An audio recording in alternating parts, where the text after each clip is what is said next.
Here, but experience over age is the mentality of the Lakers as they stack their roster for the upcoming campaign. Their biggest addition, 32-year-old Russell Westbrook, and then there's also 37-year-old Carmelo Anthony, who, by the way, is the same age as LeBron. AD, the final member of the newly founded Big Three, is 28. So this brings the age average down a bit, but listen to this, gentlemen. Once these moves become official, the Lakers will have 13 players on their roster, 8 of whom are age 32 or older. The average age of the players projected to be on their roster, nearly 33 years old, putting LA on track to have the oldest team in NBA history. And I just mentioned in the bottom, right now, Staples Center is being called the old folks' home. So, Sam, are the Lakers just too old? I think they are. I really do. And it's not just because of age, because I think that with age comes experience. And I respect age. Max, as you know, I talked about LeBron and his experience, but I'm more concerned about the injuries.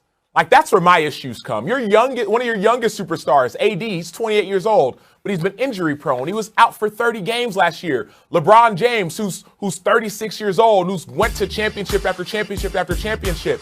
He missed 26 last year. And then 2 years before, he missed 17 games in a row before he had to sit out the rest of the season. Carmelo Anthony, who we're glad that the Lakers fans are ecstatic right now. You got your shooter. He's 37. And so I'm not necessarily concerned about the age when it comes to experience. I'm more concerned about health. I'm high on the Lakers, but can they stay healthy? Max, you talk all the time about these hypothetical situations, assuming everybody in the world is healthy. We can't assume that. And so that's why you got to look at the age of these players and say, you know what?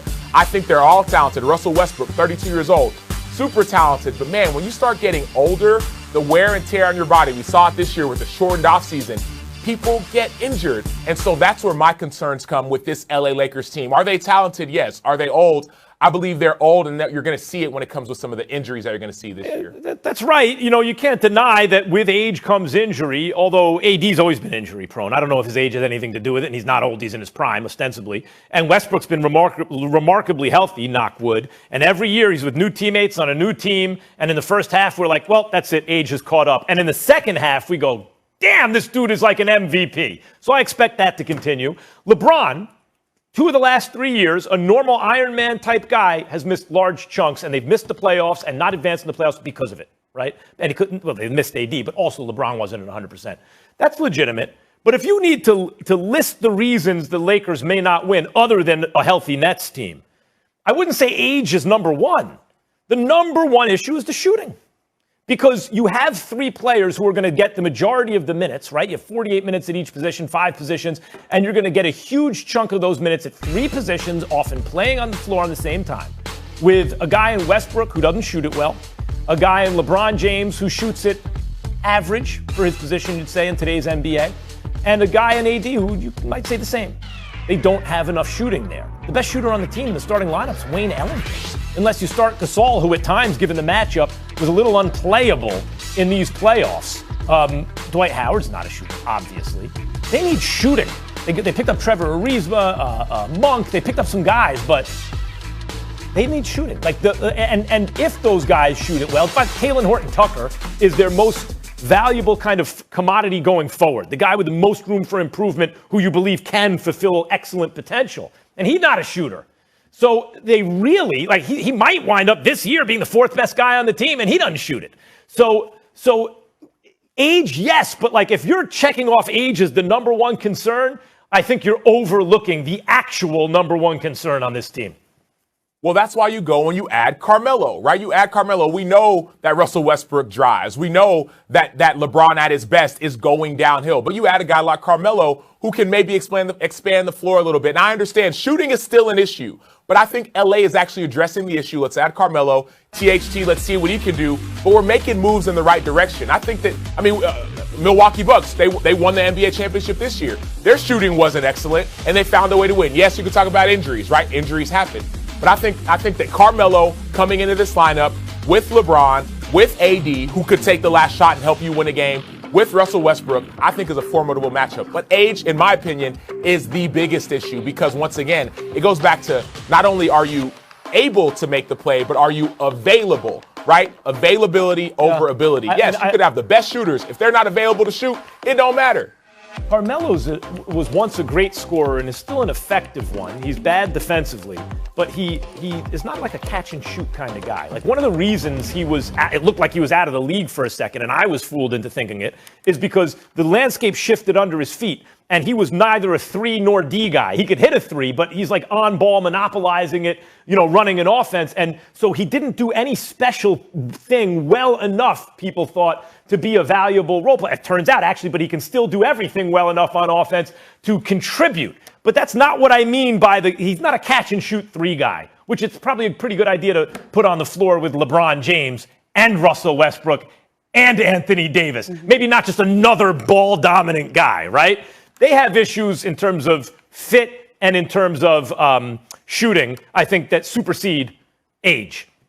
I still like them out of the West. I said all that. I still like them out of the West.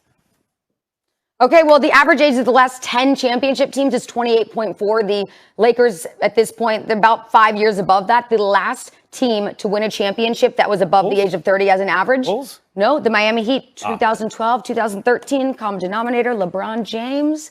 See how it goes. All right, guys, I got player in the NBA in the regular season this year, playing the best basketball of a career that's included MVPs, right? And he was better than ever. Didn't play, and the Lakers were wiping the floor. Sorry, the Nets were wiping the floor with the Bucks. What if they had all 3 guys? See, the thing about the Lakers' big 3 that they just put together the surrounding cast, right? The thing about the Lakers' big 3 is, at best, they're average shooters for their position. LeBron's about an average shooter for his position. Maybe AD is also. Westbrook is not, right? The Nets, big 3.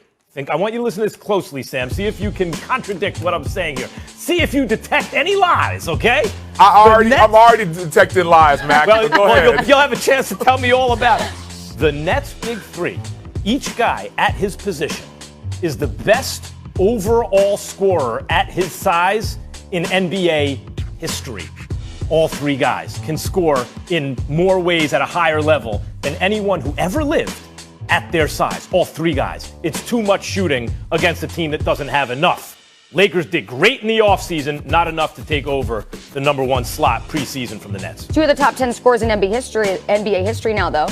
Yeah, Carmelo Anthony once upon a time. And by the way, Carmelo is useful. But Sam, you know what I'm talking about. I'm talking about the 3 best scorers at their size who ever lived, and they all still got it. Lakers need a little more.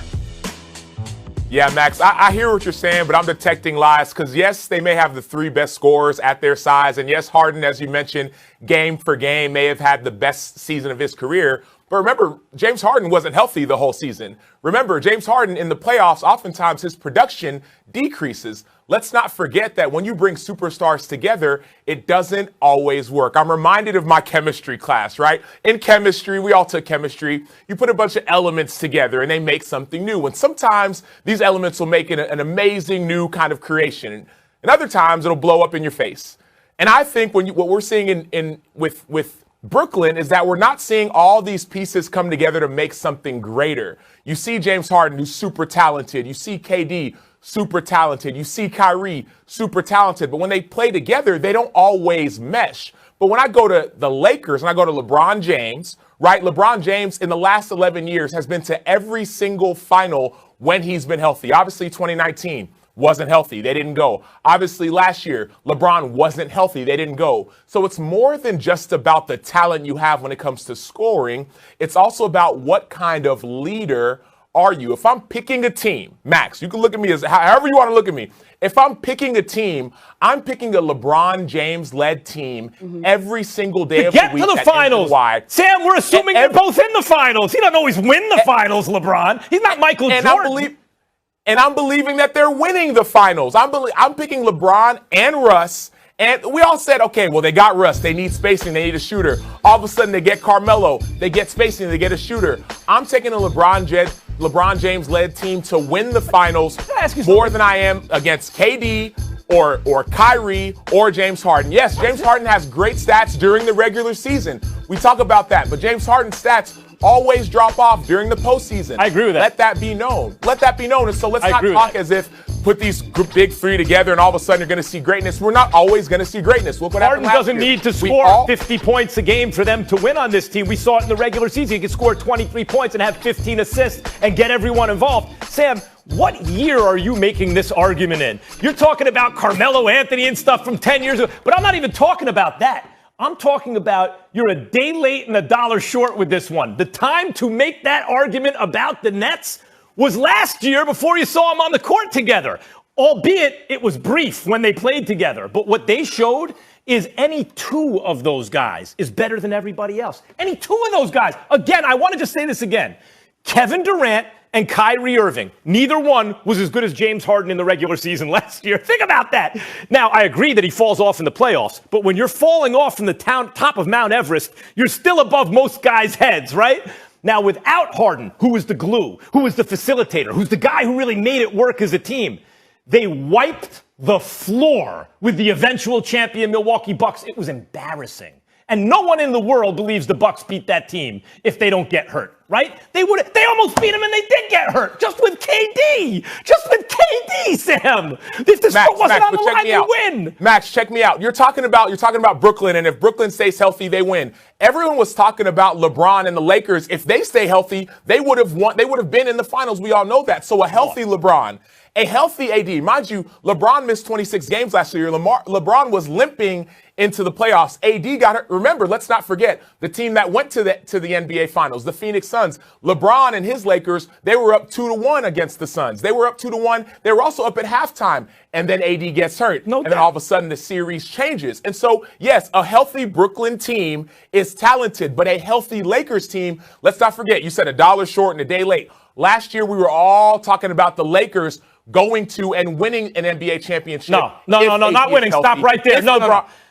Let me tell you something. I was with you with the Nets to begin with, Sam. I was like, hold up. Let's see if this works with Kyrie and Harden in the backcourt, right? This is not like Devin Booker and Chris Paul. You know, this is gonna look good. Let's see. I have to say, when AD was out, the two of them were the best team in the league by themselves. Now you're forgetting something else. Like, they already showed they could do it, and they were going to beat the Lakers. No one was going to take them, including the Lakers, 7 games.